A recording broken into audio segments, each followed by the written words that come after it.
അവിടുന്ന് പറഞ്ഞു അത്തുഹൂറു ഷത്രുൽ ഈമാൻ, ശുദ്ധീകരിക്കുക എന്നത് ഈമാനിൻ്റെ പകുതിയാണ്, വിശ്വാസത്തിൻ്റെ പകുതിയാണ്. പണ്ഡിതന്മാർ പറഞ്ഞു ത്വഹാറത്ത് ശുദ്ധി രണ്ട് രൂപത്തിലാണ്.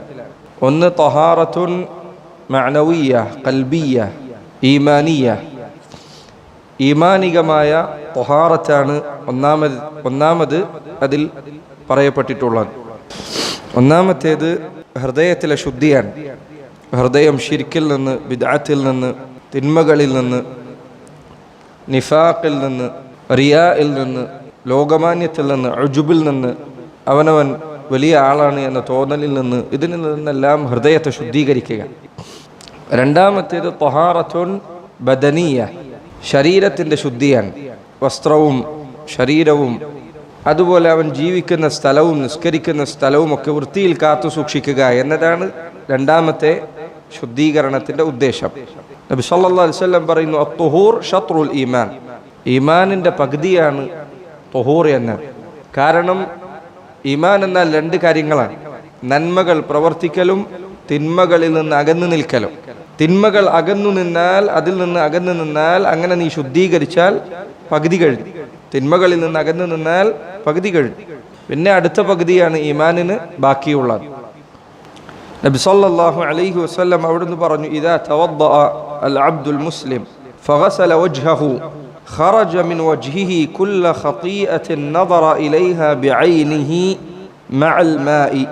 ഒരാൾ മുസ്ലിമായ ഒരാൾ വുദൂ ചെയ്യുകയും അവൻ്റെ മുഖം കഴുകുകയും ചെയ്താൽ ഖറജ മിൻ വജ്ഹിഹി കുല്ലു ഖതീഅ, അവൻ്റെ മുഖത്ത് നിന്ന് എല്ലാ തിന്മകളും തെറ്റുകളും പാപങ്ങളും ഒഴുകിപ്പോകുന്നതാണ്.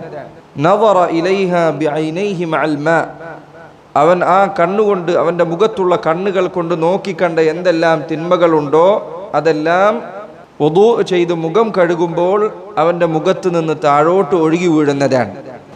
ഈ പറഞ്ഞതുകൊണ്ട് ഉദ്ദേശം ചെറുപാപങ്ങളാണ്, ചെറിയ തെറ്റുകൾ. ഒരാൾ വുദൂ ചെയ്യുമ്പോൾ അവൻ മുഖം കഴുകിയാൽ അവൻ്റെ കണ്ണുകൊണ്ട് അവൻ ചെയ്തു പോയ ചെറിയ തെറ്റുകൾ അവയെല്ലാം ശുദ്ധീകരിക്കപ്പെടുന്നതാണ്. فإذا غسل يديه خرج من يديه كل خطيئة كان بطشتها يداه مع الماء. അവൻ്റെ രണ്ട് കൈകൾ കൊണ്ട് ഈ പറഞ്ഞ വുദൂഇൻ്റെ സന്ദർഭത്തിൽ, വുദൂഇൻ്റെ സാഹചര്യത്തിൽ അവൻ കൈകൾ കഴുകുമ്പോൾ കൈകൾ കൊണ്ട് ചെയ്ത എന്തെല്ലാം തെറ്റുകളുണ്ടോ അതെല്ലാം അവൻ്റെ കയ്യിൽ നിന്ന് ഒഴുകിപ്പോകുന്നതാണ്. فإذا غسل رجليه خرجت كل خطيئة مشتها رجلاه مع الماء حتى يخرج نقيا من الذنوب. കാല് അവൻ കഴുകുന്ന സന്ദർഭത്തിൽ അവൻ്റെ കാലുകൾ കൊണ്ട് ഏതെല്ലാം തിന്മയിലേക്ക് അവൻ നടന്നുപോയിട്ടുണ്ടോ ആ തിന്മകളെല്ലാം അവനിൽ നിന്ന് കൊഴിഞ്ഞു പോകുന്നതാണ്. വുദൂഇൻ്റെ ശ്രദ്ധയിൽപ്പെട്ടതാണിത്. തെറ്റുകൾ, തിന്മകൾ അള്ളാഹു പുറത്തു നൽകാനുള്ള വഴിയാണ് ഓരോ വുദൂഉം. എത്രമാത്രം വുദൂ ചെയ്യുന്ന അത്രമാത്രം അവൻ തിന്മകളിൽ നിന്ന് ശുദ്ധീകരിക്കപ്പെട്ടുകൊണ്ടേയിരിക്കും.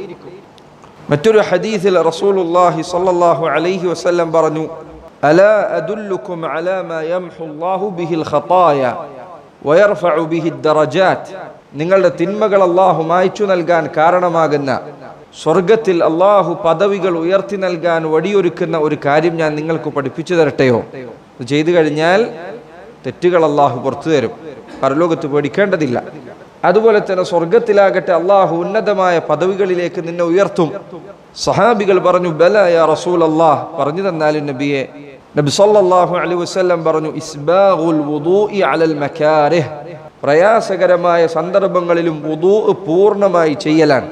നല്ല തണുപ്പുണ്ട്, സുബ്ഹിന് എഴുന്നേറ്റിരിക്കുന്നു, അപ്പോഴും വുദൂ അവൻ പൂർണ്ണമായി ചെയ്യുക എന്നത് അവൻ്റെ തിന്മകൾ അല്ലാഹു പുറത്തു നൽകാനുള്ള കാരണങ്ങളിലൊന്നാണ്. വകസറത്തുൽ ഖുതാ ഇലൽ മസാജിദ്, മസ്ജിദുകളിലേക്ക് ധാരാളം കാൽവെപ്പുകൾ അവൻ്റെ പക്കൽ ഉണ്ടാകുക എന്നതാണ്.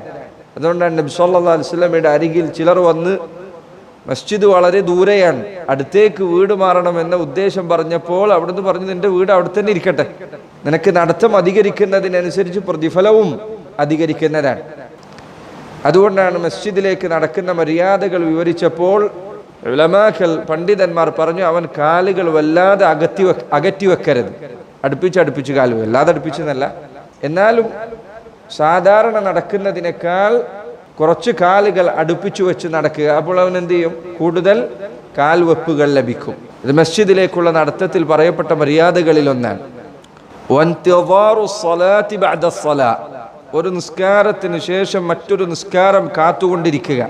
കാരണം അവൻ മറ്റൊരു നിസ്കാരം കാത്തിരിക്കുന്ന ആ സന്ദർഭം മുഴുവൻ അവൻ നിസ്കാരത്തിലാണ്. നബി സല്ലല്ലാഹു അലൈഹി വസല്ലം പറഞ്ഞു, ഫദാലികുമുർ റിബാത്തു ഫദാലികുമുർ റിബാത്തു ഫദാലികുമുർ റിബാത്ത്. അത് തന്നെയാകുന്നു റിബാത്ത്. റിബാത്ത് എന്ന് പറഞ്ഞാൽ മുസ്ലിം സൈന്യം അവരുടെ രാജ്യത്തിൻ്റെ അതിര് കാക്കുന്നതിനു വേണ്ടി, അതിരുകളിൽ സുരക്ഷ കാത്തു സൂക്ഷിക്കുന്നതിനു വേണ്ടി റോന്തു ചുറ്റുന്നതിനാണ് റിബാത്ത് എന്ന് പറയുക. ഇത് വലിയ പ്രതിഫലാർഹമായ കാര്യമാണ്. റസൂലുള്ളാഹി സ്വല്ലല്ലാഹു അലൈഹി വസല്ലം പറയാൻ, ഈ പറഞ്ഞ പ്രവർത്തനം ഇതാകുന്നു റിബാത്ത്. ദീനിനു വേണ്ടിയുള്ള ഈ കാത്തിരിപ്പ്, നിസ്കാരത്തിനു വേണ്ടിയുള്ള കാത്തിരിപ്പ് ഇത് തന്നെയാകുന്നു റിബാത്ത്.